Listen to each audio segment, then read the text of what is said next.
Welcome back to the Pathfinders podcast. I'm your host, Pete Schramm, founder and CEO of Latitude. This is the podcast where we talk about remarkable guests and their career journeys and exciting paths based on the methodology from Pathfinders, the book. We talk about two main things: the career map, broken out into the 5 different dimensions, the skills, education, achievements, some of those accomplishments, the certifications, and we'll get into some of the fun stuff as well, along with the different positions that people filled along the way. The second piece of it is who helped them get there, those multiple guides, mentors, advisors. We call this a personal board of advisors, might refer to it as a PBA throughout the session today. We're going to share this on LinkedIn and the other podcasting platforms, so please go on and give a review, give some stars, and add a comment where you see it. The quote for today: the best time to plant a tree was 20 years ago. The best time is now. The next time is now. Jesse is a national thought leader in investing in human talent at the intersection of the future of work and learning. And he's an expert in it too, really. Jesse has 15 years of experience in startups, consulting, education, workforce development, leadership, public policy analysis, and nonprofit management. You might say to yourself, Pete, it seems like he's done just about everything. The answer is yes, he pretty much has. Currently, he's working in as the Chief Executive Officer for South Central PA Works, a little bit east of us in Pittsburgh, where we're recording today. But he's focused on the Regional Workforce Development Board, overseeing $15 million in annual federal and state resources that connects talent with opportunity. He serves on the board at the National Associations of Workforce Boards, an advisor to the Philadelphia Federal Reserve Bank as a member of the Economic and Community Advisory Council, and an officer at the U.S. Conference of Mayors Workforce Development Council. So Jesse does workforce every which way you can think about it, say it, spell it. And he's also, I don't know how he has time for this, training for his first ultra marathon. So without further ado, Jesse, welcome up to the stage. And before we get into the you and the story and everything, ultra marathon? What the heck? Where'd that come from? Yeah, so us runners are all a little odd, right? We're a little quirky, but I think the longer distance you go, the quirkier we get. So I've done a handful of marathons, and I caught the bug, Pete. I really did. Crossed the finish line on my first one. I thought, when can I do this again? So training for my first ultra, and it's got to scare you a little bit, right? It's a little intimidating to run that kind of distance. So what's that mean? What is an ultra? So I've heard of a 5K, a 10K. There's a half marathon, 13 miles, a full marathon for crazy people that want to run 26 miles. And I guess an ultra is more than 26, huh? It is more than 26, and there are even levels of quirkiness in ultra marathons, right? So you get the 50K, which I think is like 32 miles. Then you get the 50 miler, and then the 100K, which is like 62 miles, and then 100 miles. So I'm starting on the easiest level here, Pete. I'm starting at the 32 miles. We'll see how it goes. Okay, so it's like I'm going to go run a marathon, and then I'm going to go run a 10K-ish right afterwards or so. That's exactly right. Yeah. Okay. And for those, just real quick, for those that have run a marathon before, they know that the quote is 20 miles is halfway, right? It's that last 6 miles that is like you hit the wall mentally and physically. That last 6 miles is a push. So yeah, we'll see how it all goes. I'll make sure to report, do a little race report with you, Pete. Yeah, sounds good. When is the race, Jesse? So I'm aiming for end of November. So I got about a month left. All right. Good luck. November 2024. So whenever we post this, the race may have concluded. So excited for that one. Jesse, the way we start this off is asking, what'd you want to be whenever you were growing up? Maybe runner was in there. Maybe it was something else. Who knows? But tell us. Yeah. So the evolution of my career aspirations is probably started wanting to be an astronaut, right? Like probably not the only kid in America that wanted to be an astronaut. Learned pretty quickly though that you put me on a roller coaster or any sort of spinny thing, and I get vertigo pretty quick. So astronaut was out of the question pretty early on, and I'll attribute that, Pete, to my personal board of advisors who steered me to say, Jesse, listen, maybe astronaut's not for you, right? Then it was NBA baller, and basketball. I ended up being okay at it, but didn't have the size or the strength. So that went off the board pretty quickly. And then I read a lot of John Grisham novels as a kid. Like, can you imagine 12-year-old Jesse just reading a bunch of John Grisham novels? So I wanted to be a lawyer for a really long time. And that was probably the impetus for high school and college, government and law, sort of international relations type work. But I think that ultimately, Pete, I think kind of stuck with me, kind of that idea of public policy, wanting to make clear arguments and ultimately advocate for those that maybe were less fortunate. So I did kind of hold a piece of the lawyer element in my career aspirations from a kid. So, did you study basketball in college, or running, or astronaut, or pre-law, Yeah. or something else? Yeah. So I think I probably minored in ultimate frisbee in college. Let's just Oh, be honest, nice. right? Right. So I played a little ultimate frisbee to pass the time. I was a government and legal studies major in college, and I think that was the element too, which was I didn't know, as many people do when they're 18, what exactly they wanted to be. Right. The intersection around sort of clear communication, sort of that idea of standing up for those that maybe were less fortunate, and ultimately kind of wanted to do the international relations thing as a lawyer for a long time. I think I learned pretty quick that law school thing wasn't going to be my bailiwick. But what was interesting is I still have, I think, some of those general frameworks of clear communication, writing skills. Those were things that I really kind of honed in high school and college that I'm still reaping the benefits from. And you and I've talked about this a lot.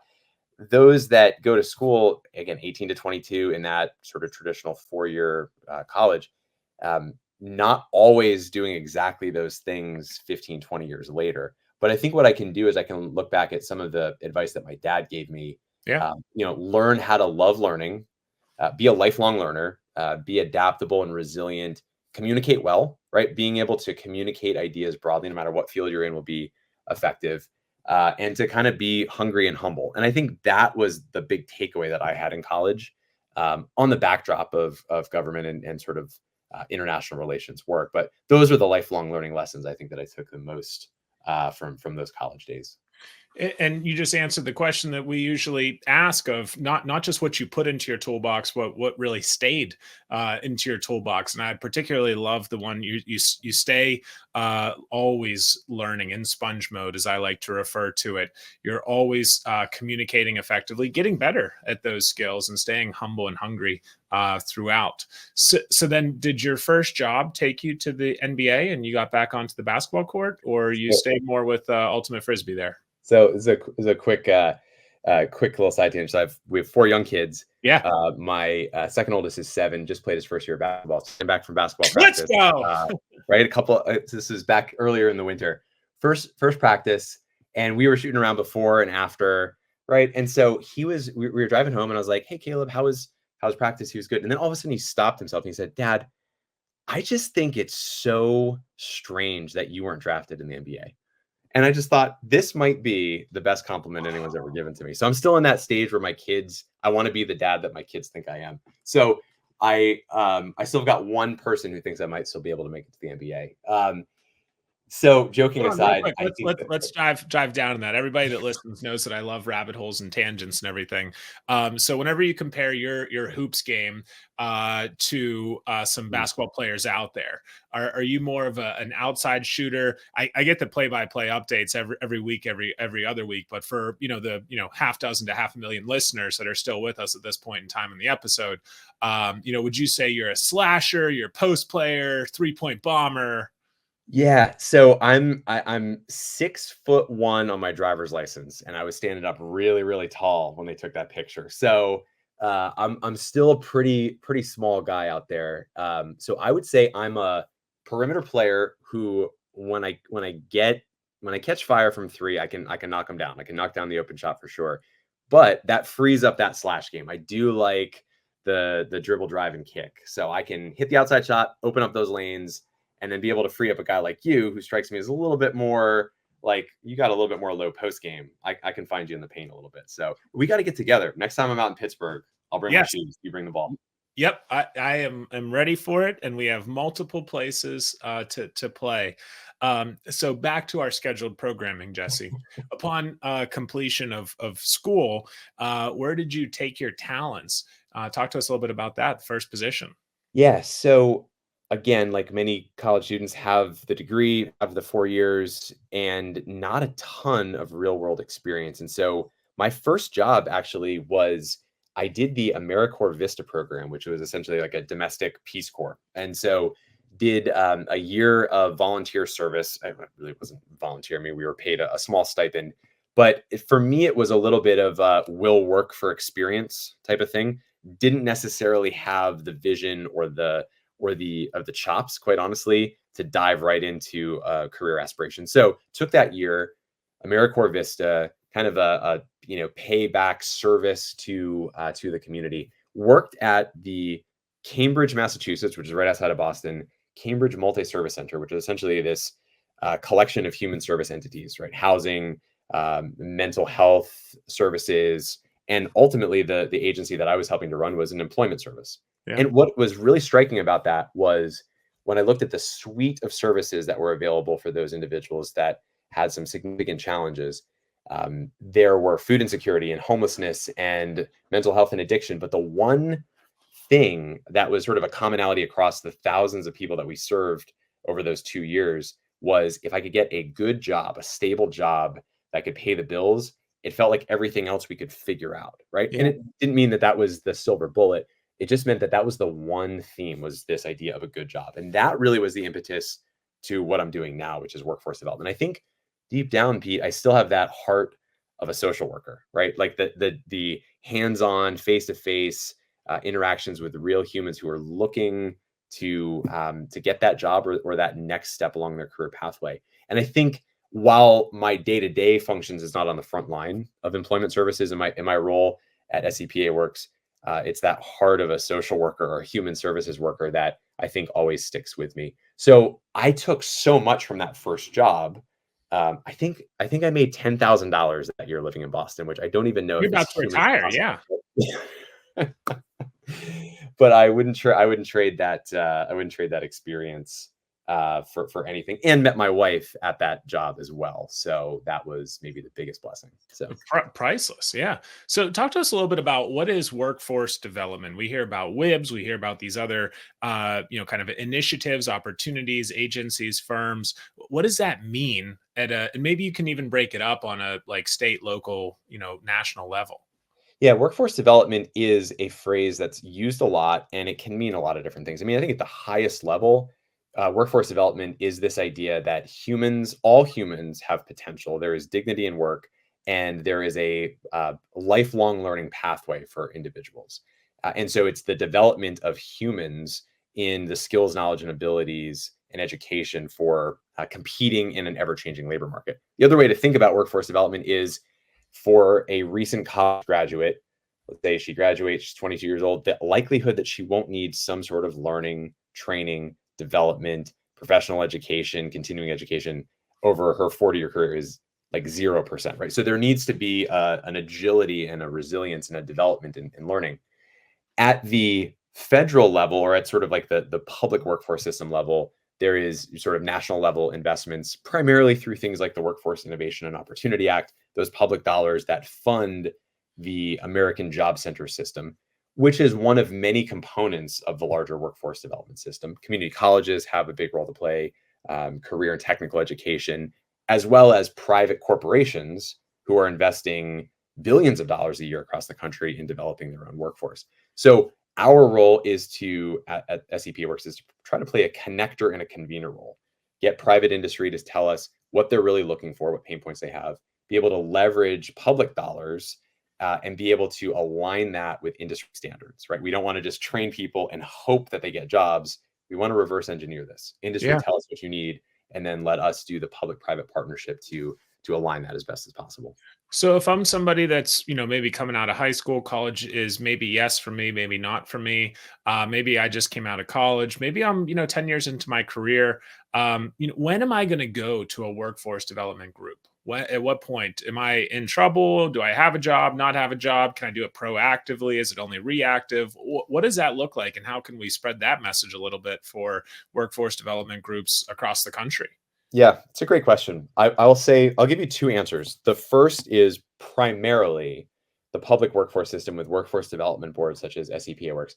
The historical and primary way that people utilize the system is usually when they're unemployed and they're looking for that job placement. That's been Mhm. sort of the traditional and historical way that the public workforce system seeks to serve the community. What we're trying to do, and I think we're doing it to a pretty successful degree, is be able to take the infrastructure that those federal dollars bring to us to support those employment and training services for the unemployed, and be able to leverage that and expand our impact across the community for a broader set of demographics. Yeah. Exactly to some of the points you meant: upskill, reskill, the ability to sort of, let's say a plant or a factory is thinking about downsizing. How can we proactively bring some rapid response in there to upskill or reskill those affected workers for other industries that are hiring, right? So we're increasingly moving into that. Even the population that's being displaced by a lot of the digital equity or digital divide work, right? So the changes in digital implementation are changing rapidly, right? So how do we sort of work with companies and individuals in that way? So we're doing that through public-private partnerships, raising private and philanthropic dollars, and it gives us more latitude, pardon the pun, to be able Good there. to affect and impact more people across our community.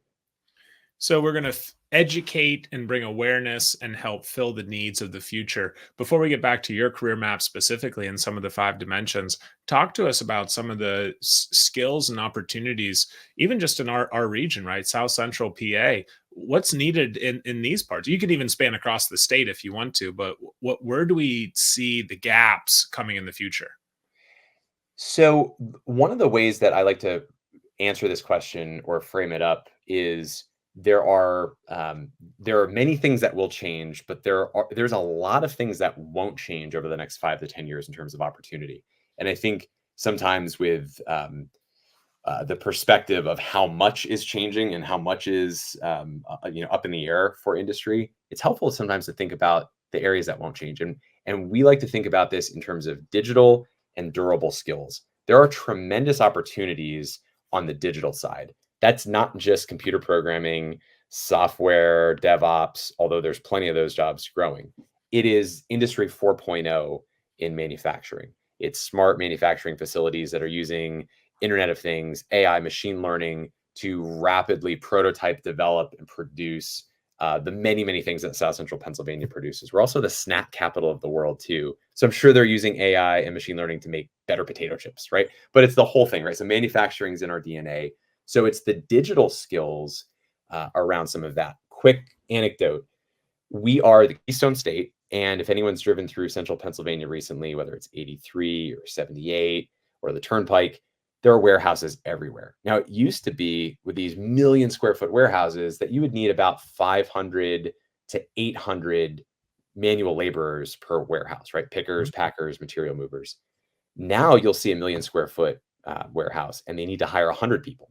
And Wow. those 100 people are, technologists. They're people that understand how to, sort of troubleshoot Internet of things, sort of smart manufacturing facilities, AI, robotics, et cetera. So that gives you a sense of the digital skills embedded in things like logistics and manufacturing.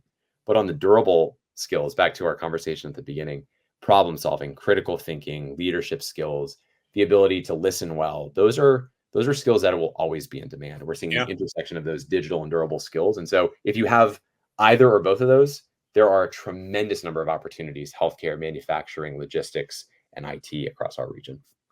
So, Jesse, as you go through the Pathfinders book, right, we talk about career maps and we talk about personal board of advisors. You've shared with us a couple of the positions, right, some of the titles that you've had in the past up to this point. You talked a little bit about some of the digital and durable skills that you've developed. Maybe talk to us a little bit more about, was there any other certifications or education that you did? Any other achievements that kind of helped you go from here to the next thing?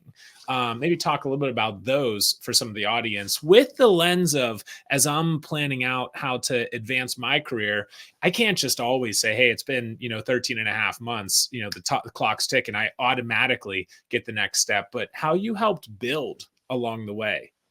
Yeah, it's a great question. And if this rambles, you just I'll cut cut you me off. off Don't worry. quickly. So I think after those 2 years of VISTA, I recognized that while I loved the social work, I actually wanted to do more of the management, leadership, public policy. I wanted to be at maybe 30,000 foot in terms of tackling some of these community challenges.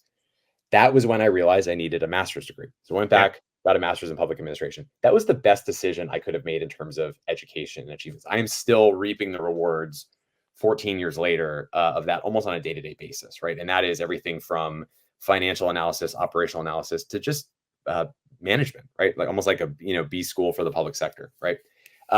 So that was a big learning curve in terms of work, but it was a huge achievement, I think.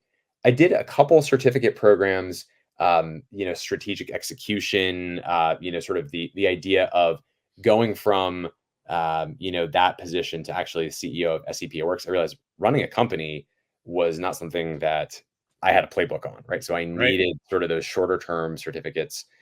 I find those really helpful, particularly because there's such a plethora of opportunities and content out there to be able to identify a short term, highly intensive cohort based learning was great for me. But I think the bigger thing, even more than the formal education, was the mentors, the Yep. leaders, the personal board of advisors that essentially took me under their wing and said, here's what you need to do, or just even giving me a sounding board to bounce some ideas off of. And so while the education is phenomenal, and the ongoing learning is important, it was that PBA. um, I didn't refer to it as a PBA 10, 15 years ago, but that's essentially what it was, that I found to be the most valuable. So the OJT, the MSMA, BSBA, and PBA, we got as many letters as you could imagine. And actually, it would be really interesting to see if we could put together some kind of paragraph with every letter in the alphabet for some acronyms, the A through Z of this, that, the other thing. But you talked about the PBA, Personal Board of Advisors. Talk to us a little bit about who were, you mentioned your dad earlier on the session today. Who were some of the first advisors on your personal board that helped guide you, and then build on how that kind of changed over time? Maybe some people stayed, maybe some people went in and out of the board. Talk to us about your board over time. Yeah, I think I'm really, really thankful to say my dad has really always been on that and continues to be so, which is just continues to be a great source of wisdom and guidance. Again, teaching me to love learning and to be adaptive, I think is an element of that PBA that is I still hold really dear. So I definitely include my dad. Dropped off in Boston, 22 years old at the VISTA program. A mentor of mine named Larry was really by my side the whole time. And it was really cool about this, and Pete, you can probably attest to this, is a PBA does not sit there and just congratulate you on every sort of step of the journey. I needed to be called out, right? Right. I was demonstrating some desire to grow in my personal professional life, but was also starting to make some missteps. And Larry, in a very wonderful way, kind of called me out. I remember a phone call with him and said, "Hey, I know you're better than this. I want you to step up and actually do what you're called to do." He said it in a different way, but essentially in a very encouraging way. As a PBA, the accountability was there. So Larry, for years, right, was a great source of encouragement, but also would call me out when I started to veer off of the career journey.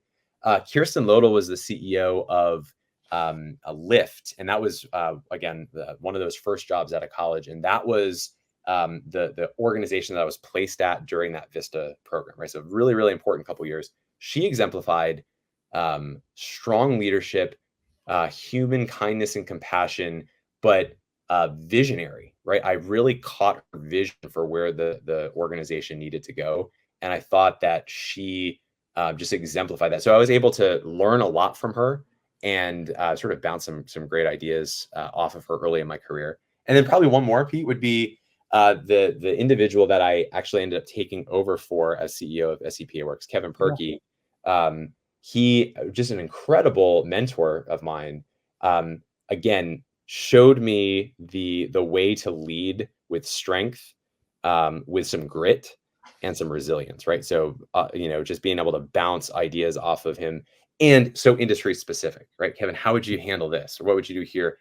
Very few people in the world knows what it likes to run a workforce board. Kevin did. And so I think that was a really helpful, very specific element of that personal board of advisors. So yeah, it kind of runs the gamut. And it's not something you can necessarily manufacture, but I think if you're looking for it, Pete, and you have a mind, which is what Pathfinders lays out, you're able to see, I need to bring this person in for the encouragement, for the accountability, and for the vision. Yeah, and it's, you might not always need every single board member every single day, but early and often communicate what you're all about and where do you want to go, and have some, a couple of checkpoints along the way so that they can bring you back onto your path that you're supposed to be on. You might be on a path, but are you on your path, right? We get into the SMARTY goals, making sure that they're specific, measurable, achievable, realistic, timely, and yours. Sometimes we do the copy and paste thing to get a plan together, and we forget to edit and make those uniquely our own. Jesse, you talked a little bit about the actions that you can take with your board, and you talked about how these people were guiding you. My question is, how did you always make time to get some guidance from these individuals? And now you in multiple leadership roles, how do you make, with the the budding basketball team at the house, how do you make time to keep learning and to also keep teaching and guiding? It's interesting. We talked about this recently, and it was a particularly busy week, I think, for both of us. And Mhm. I think we both left that meeting that you and I had, Pete, of there's a lot to do, there's a lot we're getting accomplished. But one of the things that put the fuel back in our tank, so to speak, was being able to have a really authentic, genuine conversation with somebody to provide the feedback, the mentorship, and it really grounded the work that we do in the human element. And to Yeah. me, I go through a week or two or three, and I don't have those mentorship check-ins. I'm not reaching out and trying to be a connector for my network that may be looking for work, or I know they're struggling with a professional challenge and I haven't reached out to them. I do that and I immediately feel like my cup is full again. Then I realize it's not that I have time for it, is that I don't have the time to not do that. And so Yep. what I've learned slowly, I think very, very slowly, is I need to build that into my regular weekly cadence. In fact, on my to-do list this week is be a better connector, build a network for good, and make 5 intros to 2 people who are looking for work right now. So that's literally part of my weekly to-do list, is to be proactive in thinking, how can I be a connector for my network in a positive way.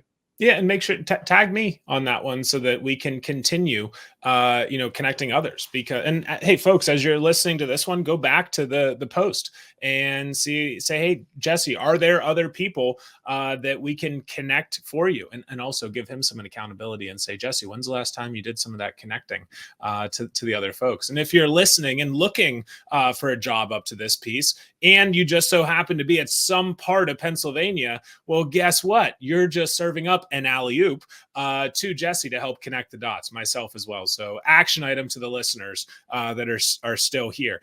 Jesse, we're more than at the halfway point, marathon terms, in the session today. Let's talk a little bit now about the Pathfinders methodology, right? So career map, personal board. We've talked about it in your experience up to this point, but now let's break it down, the value to an individual, right? Let's say, hey, I'm a early career, mid career. How's this going to help me? And then the second part of it is help an organization, right? You've worked with tons of organizations across the country, probably some internationally too. But let's talk about Pathfinder's methodology, right? It feeds into some of the work that we do at Latitude. So giving you the latitude to talk about the values in each side. Yeah, there is so much value here, and with limited time, I will probably again ramble. You know how to cut me off. The first, on the business side, employers are faced with, I think, a structural change in the labor market.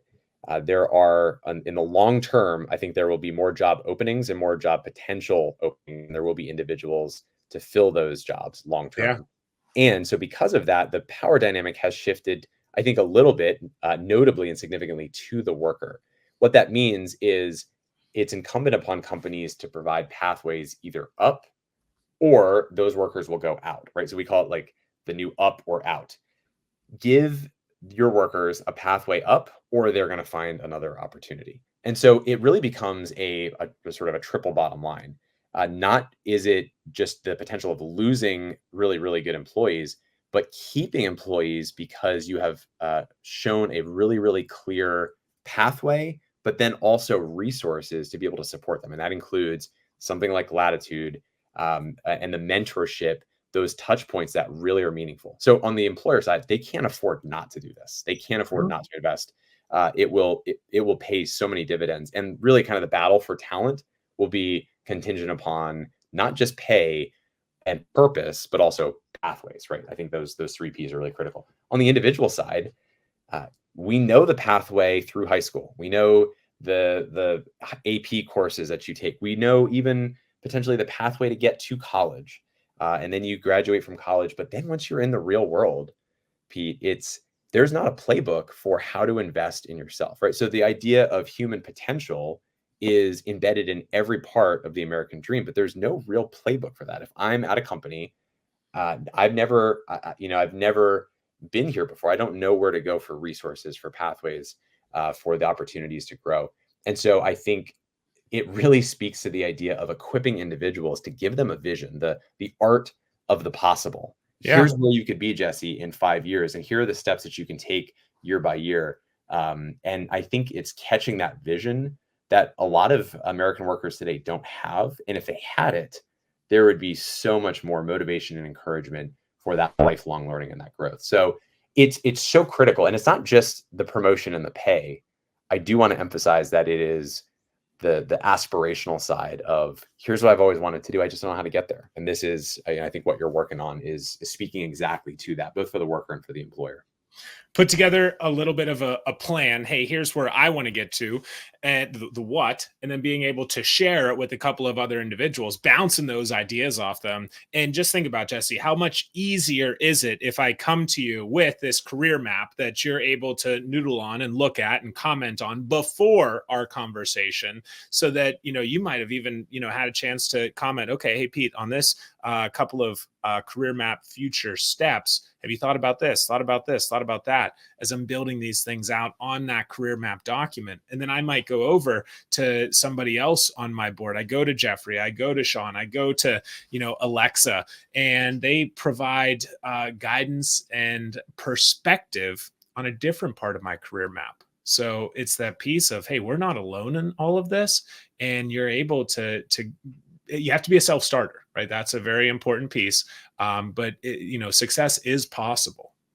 It is. I think your point about being a self-starter is really good, because I think my hunch is that most people actually are self-starters if given the vision, the pathway, and the resources to do so. And I think a lot of people aren't, or don't actually articulate that because they're searching. They don't have that pathway or that PBA to bounce ideas off of. Given that, I think a lot of people actually will be self-starters to say, now that I've caught the vision about what's possible, now I'm all in. And I think that to me, that the human potential element of this is one of the most exciting elements of it. And that goes back to, what do workforce development boards actually do? And it's unlocking that human potential. Jesse, I'm going to get ready to do a quick recap of our conversation today, but do you have one kind of piece of advice or a bit of guidance for our listeners here? Yeah, I think for those that are still seeking direction, it's never too late to start, and it's never too late to start again. And that kind of goes back to the quote of best time to plant a tree was 20 years ago, but the next best time is right now. And I think a lot of times people get hung up on, it's too late, I'm too far in my career. I've gone too far to invest now. And I would challenge that, right? It's never too late to start. It's never too late to start again in reinventing oneself and identifying the pathways, the pay and the purpose, and the whole Pathfinders model, I think, is in alignment with that. So just an encouragement for those that feel like they're too far gone or too late in the game. It's never too late to start again. What was it that Colonel Sanders, the KFC guy, he didn't start until he was in his 60s or something, right? Yep. And last I checked, whether you're a KFC fan or not, it's a brand that has grown and everybody recognizes it. It's a great, 60, what can you do at 60, right? And create an iconic brand. And that's, I don't know if he's going to be running. I don't know if he'll be running an ultra marathon, but hey, so let's get into this. So Jesse McCree, thank you very much. The workforce development wonder, starting off as a quirky runner that had interstellar dreams of astronaut aspirations to hoop star and then legal detective actually became an advocate as government and legal studies major in college. He retained some of those law school tendencies coupled with dad's lesson of learn how to love learning, communicate well, and always remain hungry and humble throughout. This perimeter player on the court transitioned into the phase of will work for experience with AmeriCorps Vista in Boston. The focus was on employment services, and that's where his workforce experience really took off to a new level. And the heart of a champion was harnessed into the heart of a human services worker there. All humans have potential, there's dignity for all. And how do we help people compete is something that stayed on Jesse's mind throughout. Historically serving the unemployed, the workforce development organizations are now moving towards a proactive public-private partnership to bring awareness and fill the gaps needed for today and the future. I loved your take on the focus of digital and durable skills. You loved your grad school experience and coupled that with some certifications, OJT, and your PBA, where you gave a thanks to Larry for the accountability and recalibration. Kristen being the visionary, and learn how to lead with strength and grit from Kevin at the Wib. Mentorship check-ins were great, refilling your cup along the way, and shared that you don't have time not to do it. And that's something that employers should also encourage. They don't have time not to do this investment in their people. So they can leverage that Pathfinders methodology and the Latitude offering to help guide employees up, over, and around, but not out. And the pathway really helps. Mentorship focused on guidance and giving them a little bit of a structure so that pay, purpose, and pathways can become a reality. On the individual side, it was the self-guided playbook that really set things apart, and helping people remember that the art of the possible is within reach. So Jesse, thank you for your love of learning, inspiring others, and bringing vision, pathways, and resources to our region and our nation. Pete, thank you. That was pure poetry, by the way. I got to hire you for my marketing. So no, it was a great conversation. Thanks so much for having me on today, Pete. Thanks, Jesse.